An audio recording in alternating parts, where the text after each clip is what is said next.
अंतिम पर्व हे नाटक संपूर्णपणे गांधीविषयीची जी पुस्तकं आहेत ज्याच्यात एकवाक्यता झाली आहे अशा सत्यावर आधारलेलं आहे.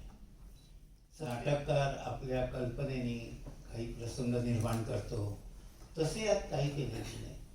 आणि सुरुवातीला म्हणजे नेहमी नाटकांना नसतो, पण एक उपोद्घात आहे छोटासा. नाही ना सांगायचं. आता आपण सुरू करूया. उपोद्घात. अंधारात फटाक्यांचे आवाज, उत्सवी संगीत, अनेक आवाजात स्वातंत्र्याची गाणी ऐकू येतात.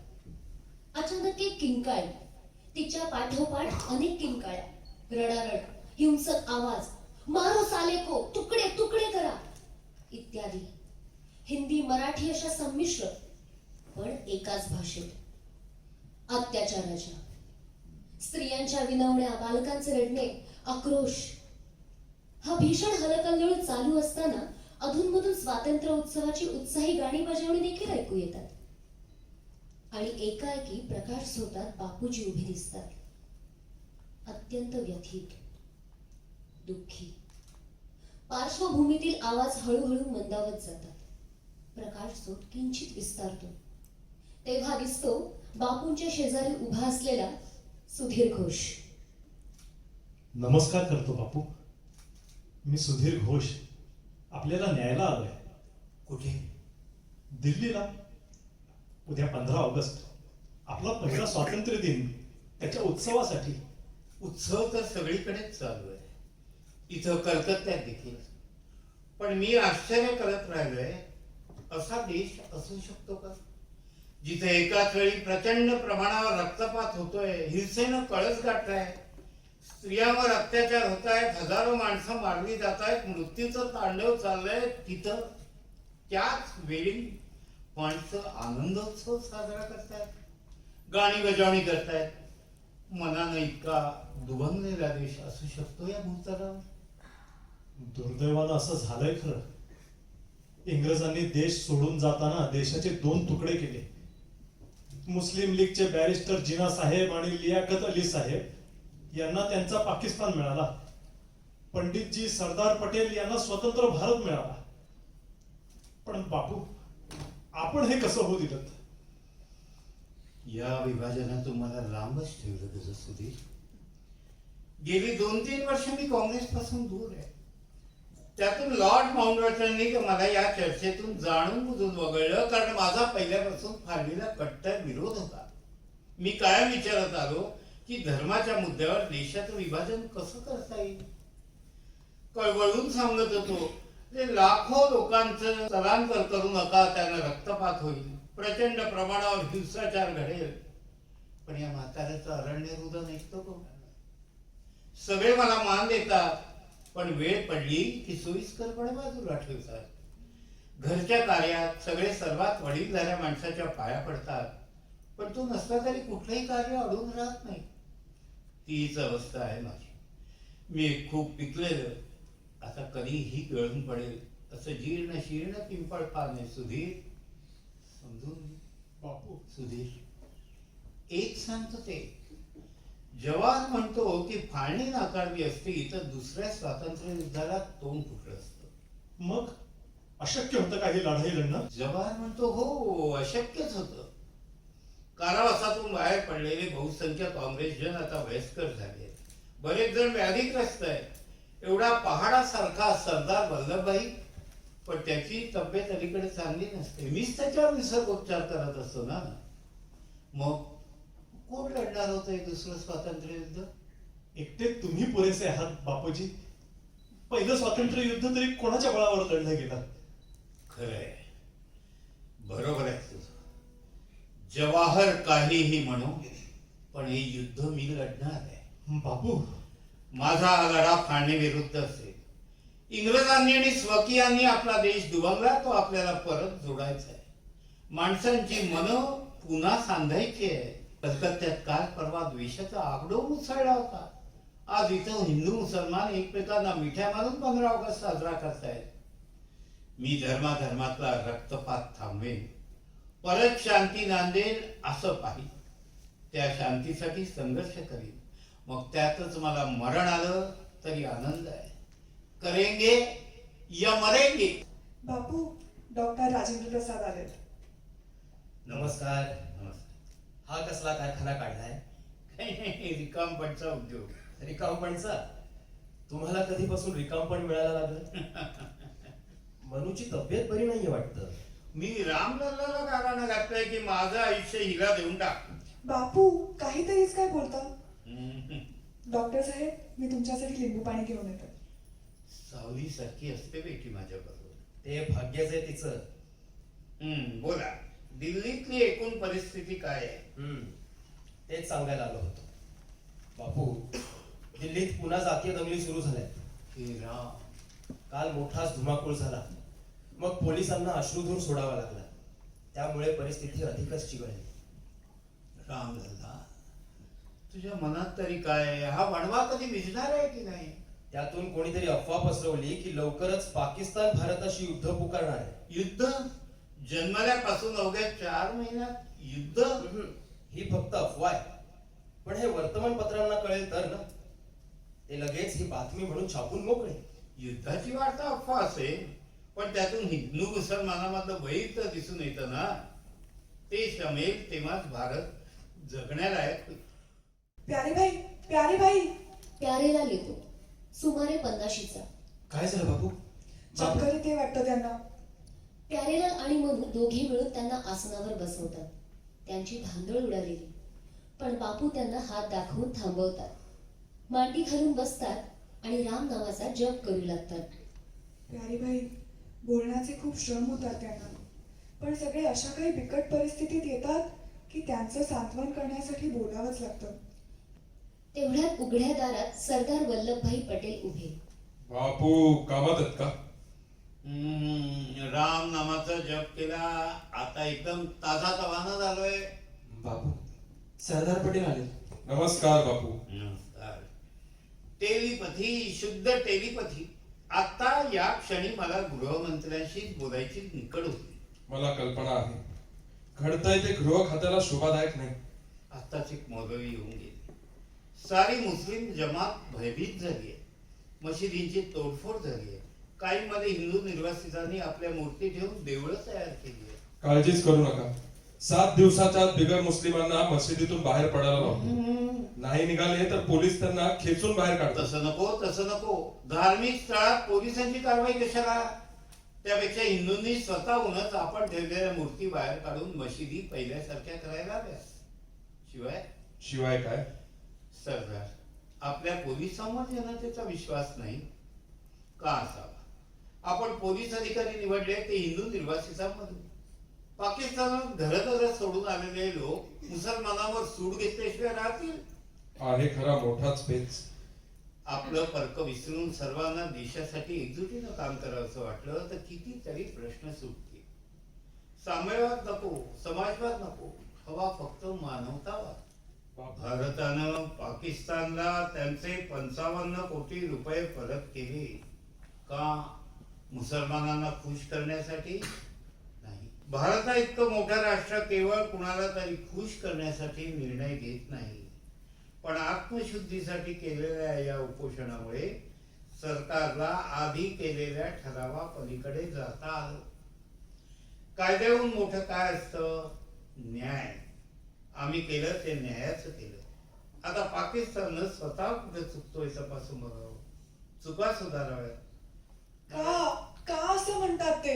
का म्हणतात मी मृत्यूशयीवर आहे? ते खोटं आहे म्हणू. खोटं कसं असेल? बापू कधी खोटं बोलतील? त्यांना मला कलंक लावायचा आहे. मी त्यांच्या सेवेत कमी पडले म्हणून असं झालं असं दाखवून द्यायचंय सगळ्यांना. वाईट आहेत ते प्यारे भाई, मला त्यांचा राग येतोय.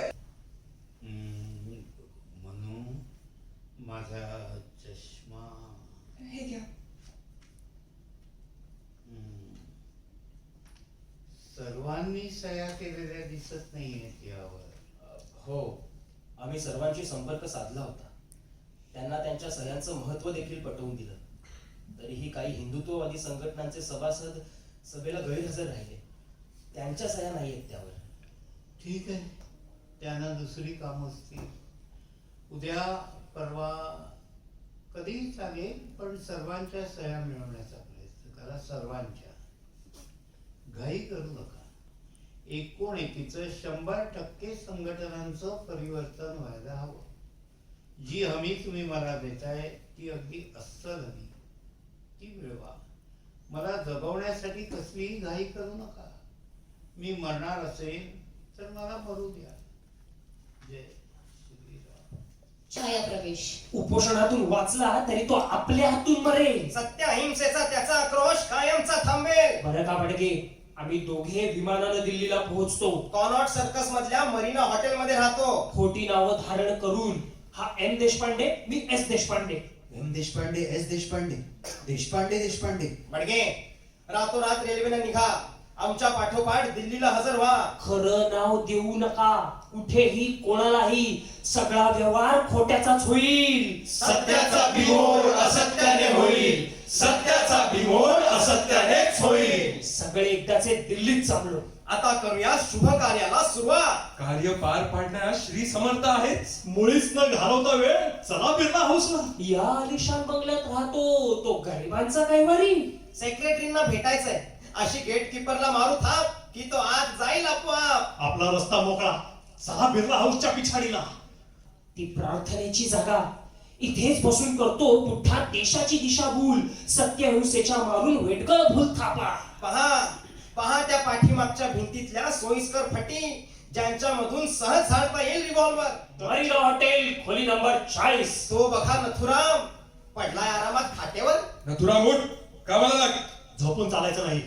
करायचा आहे राष्ट्रोद्धार. नष्टच करायचंय त्या बाबाचं स्थान लोकांच्या मनातलं, देशाच्या देवाऱ्यातलं. त्यासाठी उपयोग नाही संयमाचा, विवेकाचा. उपाय आहे थेट फक्त त्या असुराच्या वधाचा. आता मालाची वाटणी करा. सगळी तयारी जय्यत करा. दक्ष रहा सारे, एक साथ दक्ष. बिर्ला हाऊस. प्यारेलाल डायरीत काहीतरी लिहित बसला आहे. मनू येते. बापू काय करताय? झोप लागली. शक्य तर प्रार्थना सेवेच्या वेळेपर्यंत उठवणारच नाहीये त्यांना. तू काय लिहितोस? नेहमीच डायरीत नोंद करतोय. त्याशिवाय पुढच्या पिढ्यांना खरा इतिहास कसा कळेल? पुढच्या पिढ्यांसाठी कोणतरी खोटा इतिहास देखील तयार करून ठेवत असेल. बापूच फाळीला जबाबदार आहेत असा प्रवाद आत्ताच पसरवला जातोय ना. म्हणून नोंद करताना एखादा प्रसंग असा घडतो की त्यामुळे आजवरच्या सगळ्या नोंदीचं सार्थक व्हावं. परवाचा बापूने उपोषण सोडला तो अविस्मरणीय प्रसंग. 18 जानेवारी 48 गुरु गोविंद सिंगांचा जन्मदिवस. त्या दिवशी मी गुरुद्वारावरूनच आलो. तिथे बापूंसाठीच प्रार्थना चालल्या होत्या. मौलाना आझादजींनी मोसंबींचा 8 हाऊस रस बापूंना पाजला आणि मृत्यूचं सावट एकदम दूर झालं. पवित्र, अतिपवित्र घटका होती ती. बापू, आजच्या प्रसंगावरून आपल्या जीवाला आणि पर्यायानं सरकारला किती मोठा धोका आहे हे उघड झाले. म्हणून आजपासून बिर्ला भवन मध्ये सशस्त्र सैनिक दल ठेवण्याचा आदेश मी देणार आहे. काही तासातच त्याची अंमलबजावणी सुरू होईल. सशस्त्र सैनिक ठेवायचे असतील, सशस्त्र, तर ते बाहेर बिर्ला हाऊसच्या संरक्षणासाठी, माझ्या रक्षणासाठी नको. बरं, खबरदारी म्हणून आणखी एक गोष्ट करायला हवी. रोज प्रार्थनेच्या निमित्तानं शेकडो माणसं तुमच्या आजूबाजूला वावरत असतात. आजचा हा हल्लेखोरही त्यातलाच. तेव्हा माझा असा विचार आहे की प्रार्थनेला येणाऱ्या कुणीही सोबत एखादं शस्त्र आणलेलं नाही ना याची कसून तपासणी केली नाही नाही नाही, ते अजिबात चालणार नाही. प्रार्थनेच्या वेळी मानवी संरक्षण ही गोष्ट माझ्या श्रद्धेमध्ये बसत नाही. मी पूर्णपणे ईश्वराच्या संरक्षणाखाली आहे.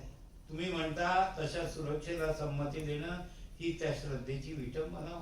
अहो, पण आज या तरुणानं बॉम्ब फोडला. उद्या कोणी पिस्तूल चालले. चालू दे, मी त्याला सामोरा जाईल. मी मरावा अशी जर परमेश्वराची इच्छा असेल तर तो त्याला तशी बुद्धी देईल आणि मला तेवढं धैर्य देईल. पण आपण जर प्रार्थनेला येणाऱ्या प्रत्येकावर अविश्वास दाखवला तर प्रार्थनेचीच किंमत काय रे? नाही, माझा सपशेल विरोध आहे प्रार्थना सभेसाठी येणाऱ्यांच्या तपासणीला. ठीक आहे, जशी आपली मर्जी.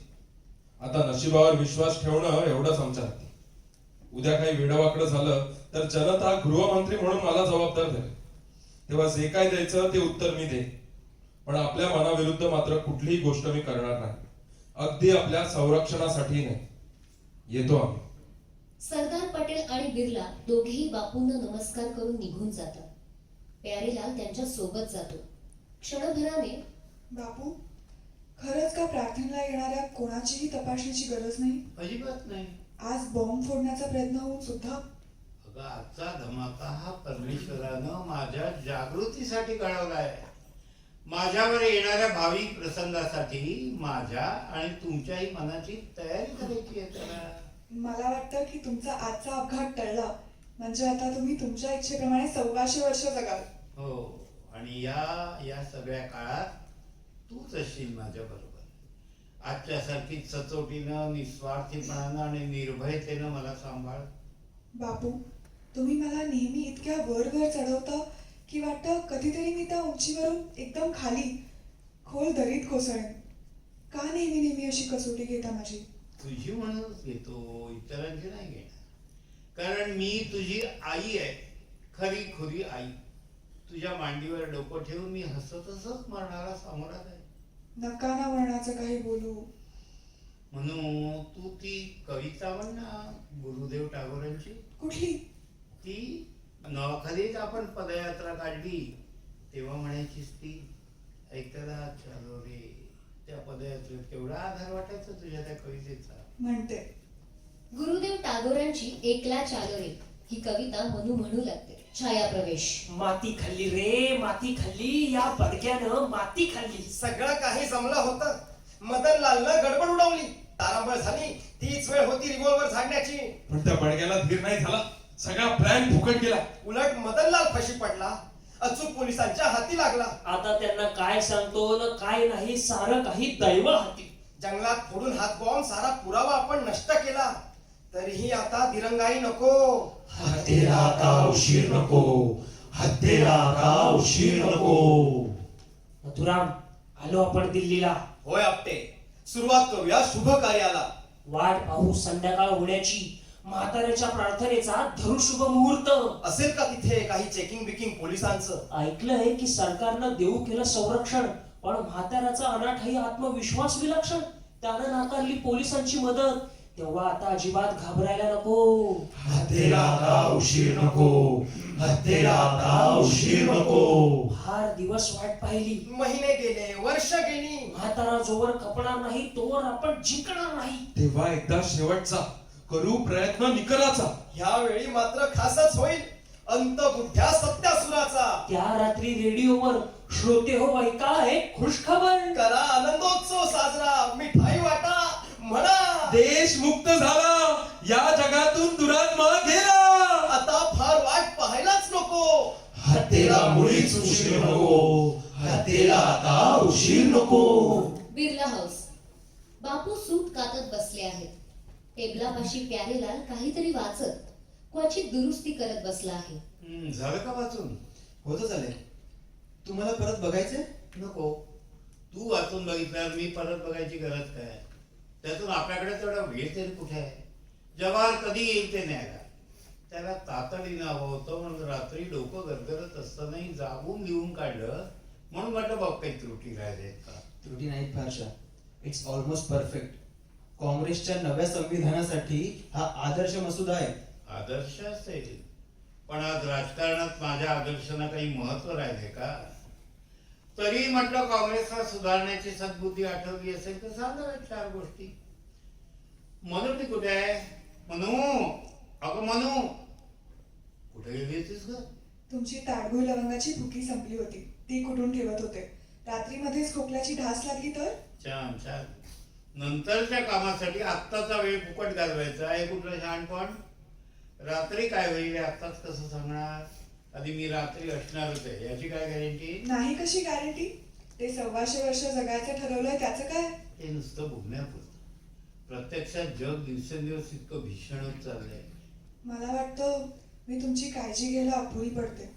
आज बा असत्या तर त्यांनी तुम्हाला असं हताश होऊ दिलं नसतं.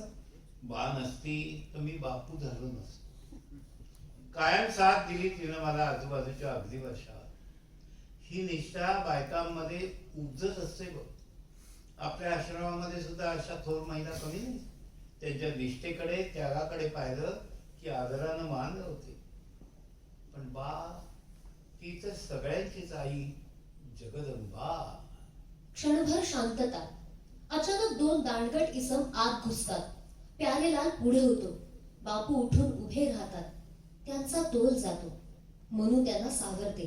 बापू कुठे? आम्हाला त्यांना भेटायचंय. कोण तुम्ही? कुठून आलात? आम्ही बंधूवरून आलोय. गुजरावाला हत्याकांडात कसे बसे वाचलो, पण आमची जिंदगी खलास झाली. आम्हाला पूर्वीसारखं जगायचंय. 40 जणांचं शिष्टमंडळ घेऊन आलोय आम्ही बापूंना भेटायला. आम्ही पुढे काय करायचं ते त्यांनीच आम्हाला सांगावं. मित्रांनो, तुमच्या दुःखाची मला पूर्ण कल्पना आहे. तुम्ही असं करा, ब्रजकृष्ण म्हणून आहेत, ते सरकारच्या वतीनं या सगळ्या तक्रारी टिपून घेतात, त्यावर उपाय सांगतात. प्यारे, त्यांना ब्रजकृष्णाला कुठं भेटायचं ते जरा लिहून दे. हो. या तुम्ही. नमस्कार. बापू, तुम्ही ना आता आराम करा. आमचं करायचं तेवढं नुकसान तुम्ही आधीच केलेलं आहे. हे बघा, बापू शांतपणे ऐकून घेतात म्हणून तुम्ही त्यांना वाटेल ते सुनावू शकत नाही. का नाही? बापूंनी आमची ही अवस्था केली. देशाची फाळणी करून आम्हाला देशोधडीला लावलं. ऐका, कोणीतरी तुमचा गैरसमज करून दिलाय जाणून बुजून.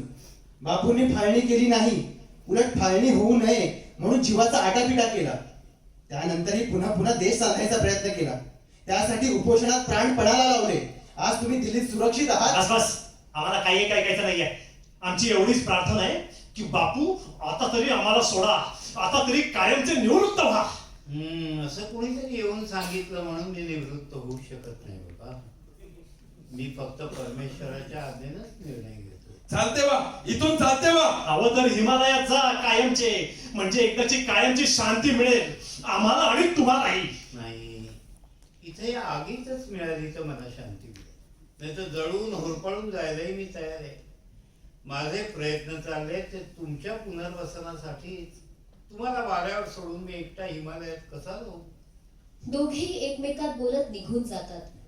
बापू थकून खाली बसतात. मनू त्यांना पाणी देते. बापू हद्द झाली आता. कोण भरतं हे विषय यांच्या डोक्यात? शांत हो, शांत हो. अक्रोधेन जयेत क्रोधम, असाधुम साधुना जयेत. संतापाला शांतीनेच जिंकता येतं. त्यातून हे लोक गाजलेले, दुखावलेले, त्यांच्या तोंडून अधिक कुणा शब्द गेला तर आपण रागावून कसं चालेल? पण फार दुखावलं का म्हणजे मला? मला वाटतं त्यांच्याही मनात हेच येत असेल. तुम्ही ते बोलून दाखवलं, यामुळे उलट त्यांना मोकळं वाटलं असेल. प्यारी, छान छोपीच्या झगमगाटाच्या लोभानं सारी लोकसंख्या शहरात येऊ पाहिजे आणि खेडी ओस पडतील हा धोका कसा नाही कोणाच्या लक्षात येत? बापू, तुम्ही नका ना प्रत्येक गोष्टीचा त्रास करून घेऊ. कसा नको करून घेऊ? देश एकेका पावलानं अधोगतीला चाललाय आणि त्याचं पावित्र्य परत येण्यासाठी मला काहीच करता येत नाही. बापूंना खोकल्याची ढास लागते. बापू, पाणी घ्या. डॉक्टरांनी सांगितलंय की जास्त खोकला आला तर पेनिसिलिनची गोळी चघळायला. देऊ गोळी? नको. तुला माहित आहे, रामनामाखेरीज दुसरं काहीच मला चालत नाही. प्यारे म्हणू, आपलं स्वातंत्र्य पुन्हा नाहीसच होणार नाही. ते थोड्याच दिवसासाठी होतं का? हे बहारे बाग दुनिया चंद रोज, देख लो जिसका तमाशा चंद रोज. शांत व्हा बापू, नका त्रास करून घेऊ. म्हणू, मी आहे कुठं? करतोय काय? या अशांतीमधून मला शांती कशी मिळेल? बापू, जरा वेळ आज जाऊन आराम करता का? प्यारे म्हणू, तुम्ही माझं एक काम करायचं करू म्हणून वचन द्या. हो. ती दोघे बापूंच्या हातावर हात ठेवतात. पुढे मागे मी कधी दीर्घ आजारानं बिछाण्यात पडून मेलो तर तुम्ही जगाला ओरडून सांगा की हा माणूस स्वतःला समजायचा तसा देवाचा माणूस नव्हता. लोक संतापतील, तुम्हाला शिव्या देतील, तरी तुम्ही हेच सांगायचं, पुन्हा पुन्हा आग्रहानं सांगायचं, तरच माझ्या आत्म्याला शांती मिळेल. पण जर का कोणी त्या दिवशी सारखा बॉम्ब फोडला किंवा सरळ सरळच मला गोळ्या घातल्या आणि मी वेदनेचा हुंकारही न भरता देवाचं नाव घेऊन प्राण सोडला, तरच मी देवाचा माणूस असल्याचा दावा खरा केला असं तुम्ही म्हणायचं. सावकाश चालत बापू निघून जातात. प्यारी भाई, असं काय विचित्र बोलले रे ते? कोण जाणे, मलाही नीटसं कळलं नाही. भीती वाटते रे मला, फार भीती वाटते. तुझा बघ त्यांच्याकडे. मनू जाते. सरदार पटेल येतात. नमस्कार. बापू बरे आहेत ना? फारशी चांगली नाही तब्येत. डॉक्टर म्हणतात की त्यांची किडनी आणि लिव्हर दोन्ही कायमची निकामी होण्याच्या वाटेवर आहेत. पाहायचं आता काय होतं ते. मनू परत येते. नमस्कार सरदार काका, आपण आलात, फार बरं वाटलं. आज मी आणि प्यारेभाई अगदी गोंधळून गेलो. बापू खूप व्याकुळ झालेत. कसं त्यांचं सांत्वन करायचं तेच कळत नाही. कुठल्या तरी अदृष्टाची चाहूल लागली जशी काही त्यांना. खरंच आज दिवसातून कितीतरी वेळा मरणाचा उल्लेख केला त्यांनी. मरणाला ते कधीच भीत नाहीत, पण आपल्या मागे देशाचं काय होईल याचीच बहुतेक काळजी वाटते त्यांना. नवखाली, कलकत्ता, कितीतरी ठिकाणी बापूंबरोबर अनेक कठीण प्रसंगातून गेले मी. तरी देखील मी आजच्या इतकी कधीच घाबरले नव्हते. काय होणार आहे आता? पेटी, आम्ही सगळेच त्या काळजीत आहोत. तुम्ही सुद्धा? हो. मुंबईच्या रुईया कॉलेजच्या प्राध्यापक जगदीशचंद्र जैनांनी मुख्यमंत्री बीजी खेरांना कळवलंय की गांधींच्या हत्येचा एक कट शिजतोय. तसं त्यांना खुद्द मदनलाल कडूनच समजलं होतं. खेरांनी मला ही माहिती नावं तपशिलासकट कळवली. मी सुरक्षा वाढवण्याचा प्रयत्न केला, पण बापूंचा प्रार्थनास्थळी पोलीस कारवाईला पहिल्यापासूनच विरोध आहे. एकूण परिस्थिती गंभीर आहे. तर मध्यंतरी माझा विचार चालला होता गृहमंत्री पदाचा राजीनामा देण्याचा, पण या परिस्थितीत मी गृहमंत्री असण्याची गरज आहे म्हणून विचार बदलला. एक विचारलं तर रागवणार नाही? नावं आणि तपशील हाती लागले असतानाही संशयितांना अटक का नाही झाली? सांगतो. बापूंना सांगू शकत नाही कारण त्यांना दुःख होईल, पण तुला सांगतो. या कारस्थानाचा तपास पुढेच जाऊ शकत नाही कारण बहुधा सरकारी यंत्रणेतही त्या संघटनेची माणसं चोरून छपून वावरत आहेत. कित्येक पोलीस अधिकाऱ्यांची या संघटनेच्या कृत्यांना नुसती सहानुभूती नाही तर मदतही आहे. संभाव्य मारेकऱ्यांच्या आधी या यंत्रणा पोखरणाऱ्या घुशींचा बंदोबस्त करायला हवा, आणि तेच तर फार कठीण आहे. बापू येतात. अगं सरदार आले तर उठवायचं नाही मला. लगेच चरख्याजवळ जातात आणि सूत कताई सुरू करतात. सरदार काय झालंय ते समजत नाही. सकाळपासून सूत कातावं असं वाटतंय, जशी काही आयुष्यातली सूत कातायची शेवटची संधी आहे. आता नवीन काय योजना आहे? प्याऱ्यानं सांगितलं नाही तुम्हाला? मी सेवाग्रामला जाणार आहे आणि नंतर शक्य झालं तर पाकिस्तानला. चांगलंय. म्हणजे तुम्ही इथं नसतानाही तुमच्या आदेशाप्रमाणे काम चालतं की नाही हे पाहण्याची एक संधी मिळेल. सरदार, काल सुधीर घोष एका इंग्रज मित्राचं पत्र देऊन गेला. पत्रासोबत लंडन टाइम्सचं एक कात्रण होतं. दोन्ही मध्ये म्हटलंय की भारतात काही लोकांनी कॅम्पेन चालवली आहे. कसली कॅम्पेन? तुम्ही आणि जवाहर यांच्यात फूट पाडण्याची. ती कशी काय? तुम्हाला जातीयवादी ठरवायचं, हळूहळू काँग्रेस विरोधी ठरवायचं आणि विरोधकांमध्ये सामील करायचं. दुसऱ्या बाजूनं जवाहरची भरमसाठ स्तुती करायची, पण हळूहळू त्याला एकटं पाडायचं. असल्या कारस्थानांना मी नाही भीक करत. मी वचन देतो तुम्हाला बापू, कोणी कितीही अफवा पसरवत, पण मी कधीच जवाहरला अंतर देणार नाही. आमच्यात फूट पडणार नाही. देशाच्या या कठीण परिस्थितीत तर नाहीच नाही. जे काय काम करायचं, विरोधकांच्या या असल्या चाळ्यांना तोंड द्यायचं, ते आम्ही दोघे मिळून एकत्रच करू. शाबास सरदार, शाबास. मला तुमच्याकडून हा शब्द हवा होता. आता मी निश्चिंत झालो. बापू, प्रार्थने सभेची वेळ होऊन गेली. सॉरी, माझ्यामुळे बापूंना उशीर झाला. निघतो मी. सरदार जातात. बापू, आज तुमच्या घड्याळाला किती वाईट वाटलं असेल. तुम्ही त्याच्याकडे नजर सुद्धा टाकली नाही. गरज काय मी घड्याळ बघण्याची?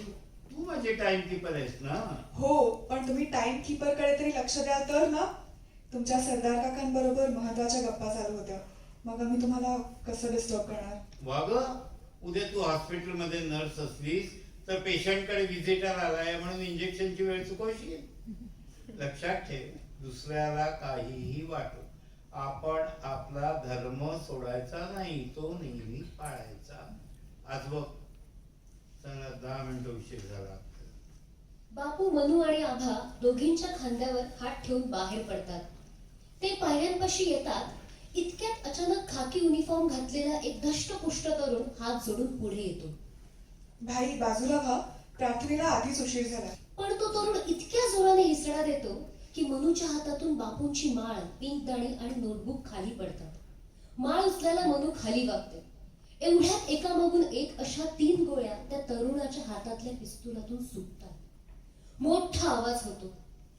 हात जोडलेले बाबू खाली कोसळले. हे राम, हे राम. हे राम, आभा खाली हे बसले. राम, बापूंचे मस्तक मांडीवर घेतले. वातावरण धुराने भरून जाते.